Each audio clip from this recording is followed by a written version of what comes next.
last month. This is bad. Kanina, dalawang investors na naman natin ang nag-back out. Bumababa ang confidence ng mga tao sa Tala, lalo na nung nawala si Romualdo. And all these controversies are obviously also affecting us as well. Pinag-uusapan sa business circles ang pag-aaway ninyo. So how do you suggest we address this, Natasha? Well, yung tungkol sa pag-aaway naming tatlo, wala na tayong magagawa dyan.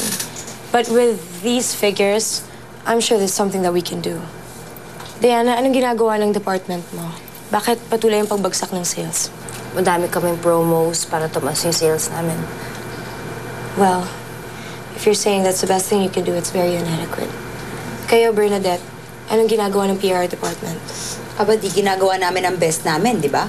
3 weeks kaya kami magpadala ng press release. Hindi ko tinatanong kung ilang write-ups, kung gaano kalakas ang promo ang ginagawa nyo. Ang hinahanap ko ay resulta. Bakit walang nangyayari? Excuse you, lahat kaya ng ginagawa namin, di ba dapat dumadaan sa'yo? Di ba ikaw ang nag-a-approve nun? Eh bakit hindi okay? Baka naman di mo try tumingin sa salamin, baka nasa iyo ang problema. Oh, shut up. Pwede ba kayong dalawa? Dito pa talaga kayo mag-aaway? Sensya po.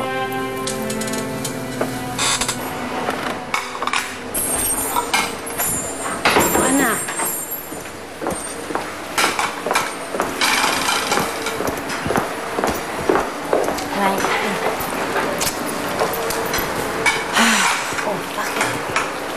Ay, Nay, ang gulo-gulo na talaga sa legacy. Talagang nag-aaway na lahat.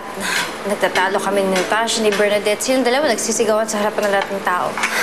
Alam nyo, kung meron kayong gustong ayusin o baguhin, kailangan ayusin nyo muna mga sarili ninyo.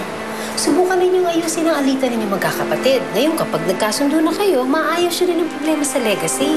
Nay, ang labo-labo talaga dahil ngayon pa lang nagkakagulo ng lahat. Hindi maayos to hanggat hindi naayos ang will ni Lolo. Alam mo, hindi ako naniniwalang hindi maaayos yan. Bakit nyo naman kailangan hintayin pa ang desisyon ng korte kung pwede naman kayo magkasundo-sundo? Hindi ba? Hindi naman kasi dapat ito tungkol sa mana-mana eh. Kung hindi, dapat tungkol sa relasyon ninyong tatlo.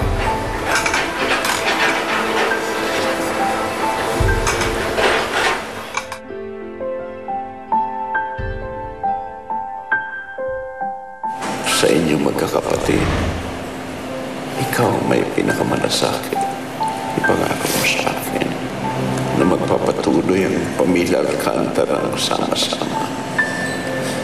Huwag na huwag mo hahayaan magkawatak-watak ito. Pangako mo sa akin yan, Diana. Pinapangako po. Thank you.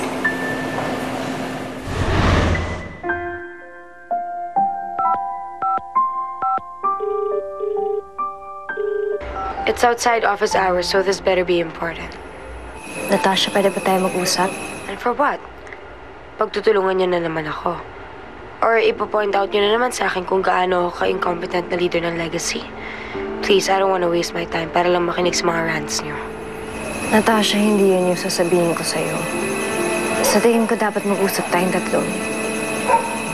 Na hindi nag-aaway, na walang abogado.